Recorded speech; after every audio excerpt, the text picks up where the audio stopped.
Hey everybody, and welcome to another video. This video will act as a guide to understand the importance of vitamin D. It will cover a brief description about vitamin D, how to avoid vitamin D deficiency, and its importance for the prevention of COVID-19 infection. So, what is vitamin D? Vitamin D is a group of 5 fat-soluble vitamins, which are important for calcium and phosphate homeostasis, as well as many other important processes in our body. Of these vitamins, vitamin D2 and D3 are the most important ones in humans, and most of the vitamin D in our body is generated on its own due to sun exposure. Vitamin D is essential for the normal functioning of our bodies, and the amount in our bodies gets a lot of attention from medical doctors, because low levels of vitamin D have been linked to an increased risk of many diseases, such as cancer, heart disease, multiple sclerosis, and type 2 diabetes. But should we actually be concerned about being vitamin D deficient? How many people show a vitamin D deficiency? Studies suggest that about 1 billion people worldwide have vitamin D deficiency, and on top of this, 50% of the world population show insufficient levels of vitamin D. The numbers for this can vary quite a bit depending on the area and the ethnicity of each individual, but the overall conclusion is the same. The numbers get even more shocking if you look exclusively at places from the northern hemisphere, such as Europe or the United States. In these areas, 40% of the population are deficient for vitamin D, and a closer look at different ethnicities shows that the blood levels of Africans and Hispanics are even worse. The reason for the deficiency in these communities could be due to the fact that the synthesis of vitamin D is impaired by a darker skin color. On top of this, other factors such as age and obesity have been linked to vitamin D deficiency. But don't worry, there are many ways to boost your own vitamin D level with a few simple lifestyle changes. These lifestyle changes include nutrition, sun exposure, and vitamin D supplementation.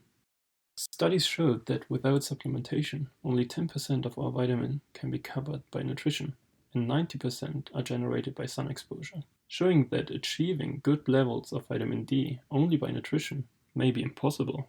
Nevertheless, there's a small number of foods which provide vitamin D. They include fatty fish, beef liver, egg yolk, and mushrooms.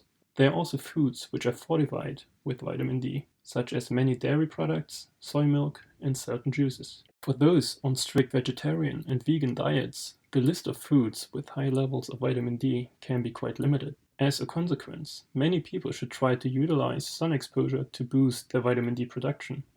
But how does it actually work? If your skin is exposed to sunlight, it uses this energy to build vitamin D out of a specific type of cholesterol. During this process, the body can only use a specific subfraction of the sunlight, which is called UVB. The product of this process is a previtamin, which is finally converted into a biological active form in your kidney and liver. Sounds simple, right? Just expose your body to sunlight and you're good to go. Well, things are actually more complicated if we take a closer look. First of all, exposure to sunlight without protection, like sunscreen or clothing, can also be harmful to your body and cause sunburns or lead to diseases such as skin cancer. The main driver of this is actually the subfraction of sunlight known as UVA, which causes damage to the DNA in your skin cells, which can lead to cancer. Based on this paradox, we should try to expose our body to sunlight, which has a high UVB to UVA ratio. But this is no trivial matter. The problem is that due to atmospheric scattering, UVB light is only able to penetrate the atmosphere of our planet if it hits the atmosphere above a specific angle. Consequently, a beneficial UVB to UVA ratio can only be achieved at noon between 11 a.m. and 3 p.m. from April to September. Many people won't be able to expose uncovered skin to the sun at this time of the day due to the 8-hour workday enforced at many workplaces. On top of this, the UVB absorption is impaired by applying sun protection, a safety measure that many people undertake to reduce the risk of skin cancer. Therefore, it is generally recommended that everyone should consider vitamin D supplementation, especially during the winter month. Before you start supplementing vitamin D, it may be worth checking the current blood level, as they can vary widely between individuals. A level of 20 to 50 nanograms per milliliter is considered healthy, and a level below 10 nanograms per milliliter is considered as a vitamin D deficiency. Supplements are sold in different doses and metrics, which can be confusing. The most common metrics are microgram or international units, and the conversion between them is also not that difficult. Studies indicate that a daily supplementation is superior to one big dose. Recommendations from the NHS are that you should supplement 25 to 100 microgram every day. The supplement should be taken after meal to increase the absorption of vitamin D since it is fat soluble. The ideal amount of vitamin D supplement depends on your current blood level as well as the time of the year.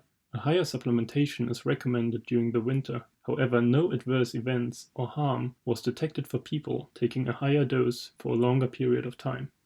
Vitamin D deficiency may be even more concerning during the current COVID-19 pandemic, since it was shown that a deficiency is associated to an increased risk for both bacterial and viral respiratory infections. Studies such as this meta-analysis of randomized double-blind placebo-controlled trials support this hypothesis. On top of this, recent studies showed a link between vitamin D deficiency and an increased risk of COVID-19 infection.